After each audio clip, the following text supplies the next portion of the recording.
नमस्कार। मैं आज अपना यह ई लेक्चर ट्रेड के ऊपर दे रहा हूँ। ये हमारे सब्जेक्ट PME 301 के फर्स्ट यूनिट के 1.1.2 जो कि हमारे सिलेबस में है उसके संबंध में दे रहा हूँ। ट्रेड किसको कहते हैं? What is trade? ट्रेड वाणिज्य का एक इम्पॉर्टेंट हिस्सा है। इसके अंदर वो गतिविधियाँ आती हैं जिसमें वस्तुएं अथवा सेवाओं का खरीद बेचान लेन देन संबंधी प्रक्रिया की जाती है। The term trade refers to buying and selling of goods and services within the country और outside the country. Trade is classified into two categories. व्यापार को, लेन देन और खरीद बेच की प्रक्रिया को हम मोटे रूप में दो तरह से वर्गीकृत कर सकते हैं। नंबर 1 इंटरनल ट्रेड, आंतरिक व्यापार। नंबर 2 एक्सटर्नल ट्रेड या बाह्य व्यापार।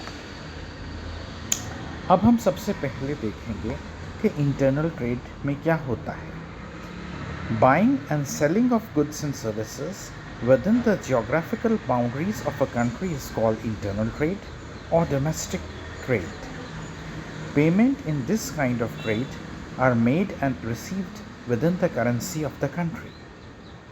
जो आंतरिक व्यापार है उसमें वस्तुओं और सेवाओं को देश के अंदर ही खरीद और बेचान किया जाता है और यह प्रक्रिया जो देश की मुद्रा होती है उसी के अंदर किया जाता है। जैसे हमारे देश के अंदर कोई भी वस्तु और सेवा बेची जाएगी, खरीदी जाएगी, तो भारतीय मुद्रा रुपया के अंदर उसका लेन देन होगा। Types of internal trade.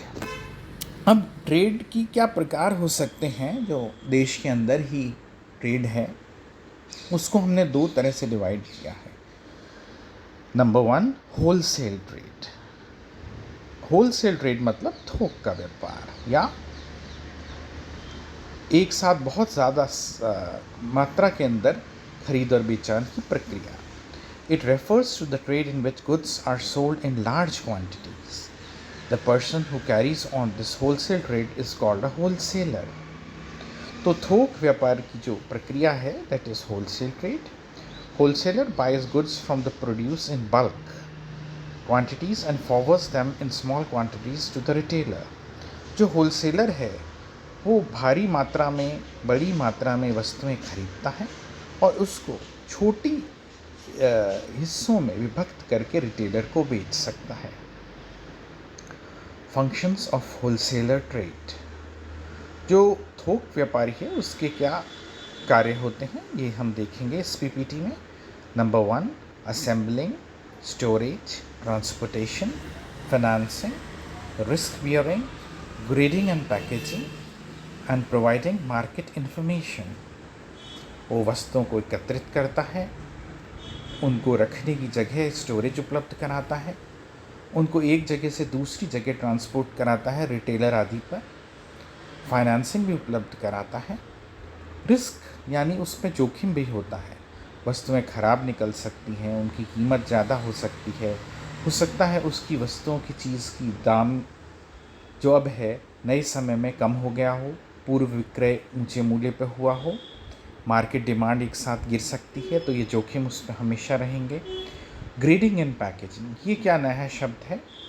उसने वस्तुएं थोक में खरीदी पर उनमें कई चीज़ें बेहतर क्वालिटी की थीं, कुछ हल्की क्वालिटी की थीं, तो वो उनको अलग अलग हिस्सों में बांट देता है। अच्छी क्वालिटी प्रोडक्ट्स का प्राइसिंग ज़रा ज़्यादा रखता है और जो ज़रा ख़राब क्वालिटी की चीज़ हैं उनकी कीमत अलग तरह से रखता है। और वो बाज़ारी सूचना है कि किस वस्तु की डिमांड है, क्या कीमतें हैं, आगे क्या डिमांड आ सकती है, यह भी वो देखता है और उस अनुसार वो लेन देन की प्रक्रिया करता है। अब रिटेल ट्रेड क्या होता है? रिटेल ट्रेड का अर्थ होता है खुदरा व्यापारी। जैसे दुकानें आपने अपने घर के आसपास या बाज़ारों में देखी हैं, अधिकांशतः वो रिटेल ट्रेडर्स होते हैं। It refers to goods sold in small quantities. The person dealing in retail trade is called retailer. It maintains contact with consumer and producer directly. यह वह कड़ी है जो अंतिम स्टेज की है. आखिरी खरीदने वाला जो व्यक्ति है ज़्यादातर समय वो रिटेलर पर जाता है. आपने परचून की, राशन की दुकानें देखी होंगी आपके घर के पास. उनके अंदर सौयों तरह की चीज़ें हैं. बिस्किट्स हैं, साबुन है, खाने के वेफर्स हैं, उनमें भी सौयों क्वालिटीज़ आजकल आ गई हैं. सबको वो खरीदता है, अपने प्रॉफिट्स ऐड करता है और फिर उन्हें बेचता है. फंक्शंस ऑफ रिटेल ट्रेड, उसके क्या कार्य होते हैं? Buying, selling, storage, risk bearing, packing, credit, supply information and advertising. अब ये बाकी तो सब चीज़ें एक सी हैं होलसेलर से. एडवर्टाइजिंग का अर्थ क्या हुआ? आपने देखा होगा दुकानों के ऊपर कुछ बिलबोर्ड्स होते हैं, पोस्टर्स होते हैं. वो माउथ पब्लिसिटी भी कर सकता है अपने प्रोडक्ट्स की. Difference between wholesaler and retailer. जो थोक व्यापारी है और जो खुदरा व्यापारी है उसमें जो फ़र्क होते हैं, डिफरेंसेस होते हैं, इस पीपीटी के द्वारा मैंने दर्शाए हैं. इन्हें हम अभी पहले भी डिस्कस कर चुके हैं और आने वाले समय में, आने वाले यूनिट्स के अंदर इसको हम और डिटेल में भी देखेंगे. अब हम देखते हैं कि हमने किन किन चीज़ों को देखा है. हमने देखा है ट्रेड क्या होता है. हमने देखा इंटरनल ट्रेड या आंतरिक जो खरीद पर फरोख्त की प्रक्रिया है वह क्या होती है. और हमने देखा है कि रिटेल ट्रेड और होलसेल ट्रेड के अंदर क्या फ़र्क होता है. अब हम देखेंगे एक्सटर्नल ट्रेड. एक्सटर्नल ट्रेड मतलब बाह्य व्यापार. ट्रेड बिटवीन टू और more nations is called foreign trade और इंटरनेशनल ट्रेड. जो व्यापार दो या दो से ज़्यादा देशों के बीच हो वह अंतर्राष्ट्रीय स्तर का ट्रेड कहलाता है. This involves the exchange of goods and services between the citizens of two nations. When the citizen of one nation exchanges goods and services with citizen of other nation is called foreign trade. Example, India trades with USA, France and Pakistan. इसके अंदर अंतर्राष्ट्रीय borders जो हैं उसको cross किया जाता है और हमारी वस्तुएं हमारे देश से बाहर भेजी जाती हैं और विदेशों से चीज़ें हम अपने देश में मंगाते हैं. जैसे हम अमेरिका को बहुत सारा कच्चा माल, हैंडीक्राफ्ट्स और चीज़ें बेचते हैं. गल्फ़ कंट्रीज से हम ऑयल लेते हैं आदि. जो फॉरेन ट्रेड है उसकी तीन विभक्त की जा सकती हैं श्रेणियाँ: import trade, export trade and entrepot trade. इनको हम अब डिस्कस करेंगे. इंपोर्ट ट्रेड क्या होता है? It refers to the purchase of goods from foreign countries. इसमें हम विदेशों से वस्तुएं मंगाएंगे.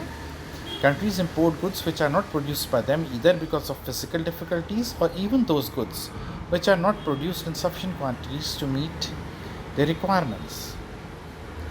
कई वस्तुएं हैं जो हमारे देश में इतनी नहीं होती कि हमारे देश की नागरिकों की आपूर्ति कर सकें. जैसे ईरान से हम पेट्रोल लेते हैं, इराक से पेट्रोल लेते हैं, क्रूड ऑयल लेते हैं, क्योंकि हमारे देश में वो उतना उपलब्ध नहीं होता है.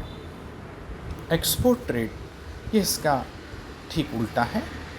इसके अंदर हमारे देश से वस्तुएं दूसरे देशों में भेजी जाती हैं. It means the goods produced in one country are shipped to another countries for future sale and is called export trade. Example, selling wheat rice to USA. तो जैसे यूएसए है उससे हम गेहूँ, चावल आदि भेजते हैं जो हमारे देश में उत्पादित होता है. इंटरनेशनल ट्रेड जो होता है वो अंतर्राष्ट्रीय मुद्रा में मुख्यतः होता है. एंट्री प्रोट, यह क्या होता है? ये एक नया वर्ड है इसलिए मैं इसको अब इस पीपीटी में डिस्क्राइब कर रहा हूँ. समटाइम्स गुड्स आर परचेज्ड और imported from one country with the object of selling और exporting them to another country is called entrepot trade. Example, selling to USA and buying electronic goods from China. तो इसके अंदर क्या है? वस्तु एक देश से खरीदी और उसके बाद किसी और देश को वह चीज़ हमने बेच दी. This is called entrepot trade. जैसे हम सोना विदेश से मंगाएं और हम वापस उस सोने को गहनों में कन्वर्ट करके दुनिया के बहुत सारे देशों के अंदर भेज सकते हैं. So this was about trade, wholesale trade and international trade. Thank you.